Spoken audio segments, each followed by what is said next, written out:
Welcome, guys. This is our second part of Constitution How and Why. पिछली बार मैंने बताया था कि कॉन्स्टिट्यूएंट असेंबली के लिए मेंबर्स कैसे कैसे इलेक्ट हुए थे, लेकिन जब पार्टीशन की बात हुई तो उन मेंबर्स को हटाया गया जो कि पाकिस्तान की टेरिटरीज़ में आ रहे थे। तो पहले जो स्ट्रेंथ थी कॉन्स्टिट्यूएंट असेंबली की वो थी 389, लेकिन बाद में ये कम रह गई। उसमें भी जो 389 मेंबर्स थे उसमें 296 सीट अलॉटेड थी ब्रिटिश प्रोविंसेस की और 93 सीट्स थी प्रिंसली स्टेट्स की। तो जो मेंबर पाकिस्तान की टेरिटरी में चले गए वो इसमें से हटा दिए गए और उसके बाद जो स्ट्रेंथ बची थी असेंबली की वो थी 299 after partition. The constitution was adopted on 26 जनवरी 1950 और इसमें एक प्रियम्बल 395 आर्टिकल्स 22 इसके पार्ट्स थे और 8 शेड्यूल्स थे इसमें। करंटली इंडियन कॉन्स्टिट्यूशन में एक प्रियम्बल है, 460 प्लस आर्टिकल्स हैं, 25 पार्ट्स हैं और 12 शेड्यूल्स हैं।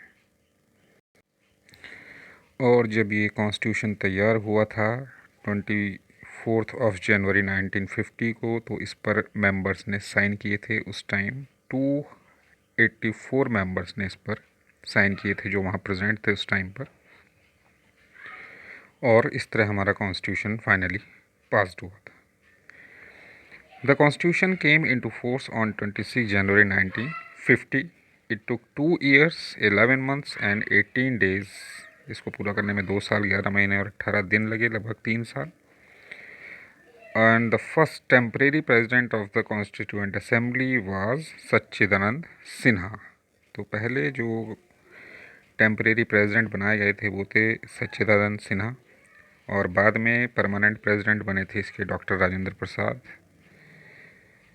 President of drafting committee of constitution was doctor B.R. Ambedkar, सबको पता है। The constitution maker had gone through 60 countries and total expenditure was rupees 64 lakhs। Constitution के जो बनाने वाले थे वो अलग अलग कंट्रीज़ में गए, उन्होंने वहाँ के संविधानों को पढ़ा और जो अच्छी बातें थी वो अडॉप्ट की। तो इसमें लगभग खर्चा जो था वो 64 लाख रुपए का था। After the partition the framers were able to draft a constitution under immense pressure and also learned the right lessons from the partition। Partition के बाद लोगों ने इस चीज़ को महसूस किया कि वाकई ये कि बहुत पेनफुल प्रोसेस रहा था और आगे इस तरह की कोई ऐसी चीज़ ना हो, इसलिए उन्होंने कॉन्स्टिट्यूशन बनाने में इसका ध्यान रखा। The constitution defined a new concept of citizenship where minorities would be secure and their religious identity also not harm on citizenship right. Constitution में इस बात का भी ध्यान रखा गया कि सिटीजनशिप जो है वो सबकी परमानेंट रहे, कोई मेजॉरिटी माइनॉरिटी इसमें शामिल ना हो, और जो माइनॉरिटी वाली कास्ट हैं या रिलीजन हैं उनकी आइडेंटिटी उनसे अलग ना की जाए, उन्हें भी सिटीजनशिप राइट उसी तरह से मिलने चाहिए जैसे बाकियों को मिलते। अब आते हैं द प्रिंसिपल ऑफ डेलिब्रेशन। ये जो बहस हुई थी उसके बारे में है थोड़ा सा point. There were often disagreement amongst its member while making a constitution. जब कॉन्स्टिट्यूशन बन रहा था तो जाहिर बात है जब बहुत सारे लोग बैठते हैं तो उनकी सभी की जो राय है वो एक नहीं हो पाती जल्दी से, तो उसमें बहस होती है। और जो उनके डिफरेंसेस थे देखिए उसमें से कुछ क्वेश्चन मैं बताता हूँ आपको। Should India adopt a centralised और decentralised system of government. India को वो गवर्नमेंट का जो सिस्टम है वो कैसा बनाना चाहिए, सेंट्रलाइज्ड सारी पावर एक जगह या डिसेंट्रलाइज हर एक जो स्टेट बनेगी इसमें उसकी पावर्स अलग अलग होंगी। What should be the relation between the states and the centre. केंद्र और राज्यों के बीच में कैसे संबंध रहेंगे। What should be the powers of judiciary, judiciary की पावर्स क्या होंगी, किन एरियाज़ में होंगी। Should the constitution protect property right, क्या प्रॉपर्टी के राइट को कॉन्स्टिट्यूशन प्रोटेक्ट करेगा। Almost every issue was discussed with great debate, her issue को लगभग अच्छी तरह से डिबेट करके ही उसको डिस्कस किया गया, कोई फ़ैसला लिया गया। और सारे कॉन्स्टिट्यूशन बनने में अलग अलग इश्यूज़ पर बहस हुई होंगी, छोटी या बड़ी जैसी भी हों, लेकिन एक प्रोविज़न ऐसा था जिसमें कॉन्स्टिट्यूशन में कोई डिबेट नहीं हुई, और वो था the introduction of universal suffrage. Universal suffrage मतलब जितने भी 18 उस टाइम 21 ईयर इसको डिसाइड किया गया था, जितने भी 21 ईयर से ऊपर के सिटीज़न हैं इंडिया के, उन सभी को वोट देने का अधिकार होगा। इसमें कोई अमीर गरीब, कोई धर्म जाति, किसी तरह का कोई भेदभाव नहीं होगा। तो it means that all citizen would be entitled to be voter irrespective of religion, caste, education, gender और इनकम। इस बात से इसका कोई मतलब नहीं होगा, सबको वोट देने का अधिकार मिलेगा। These debates deserve to be memorialized as one of the most important chapter in the history।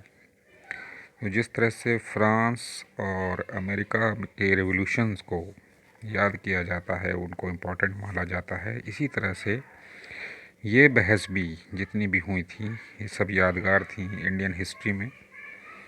इसके बाद देखते हैं प्रोसीजर। प्रोसीजर में कॉन्स्टिट्यूएंट असेंबली में 8 मेजर कमेटीज़ बनाई गई थी डिफरेंट सब्जेक्ट्स के लिए। जवाहरलाल नेहरू, डॉक्टर राजेंद्र प्रसाद, सरदार पटेल, डॉक्टर भीमराव अम्बेडकर, ये कमेटी के चेयरपर्सन बने अलग अलग। These man were not agreed with each other and on many issues. और ये जो लोग थे ये अपनी अलग अलग सोच वाले थे, अलग अलग कैटेगरीज से थे, तो बहुत सारे इश्यूज़ पर जो इनके विचार थे वो मिलते ही नहीं थे आपस में।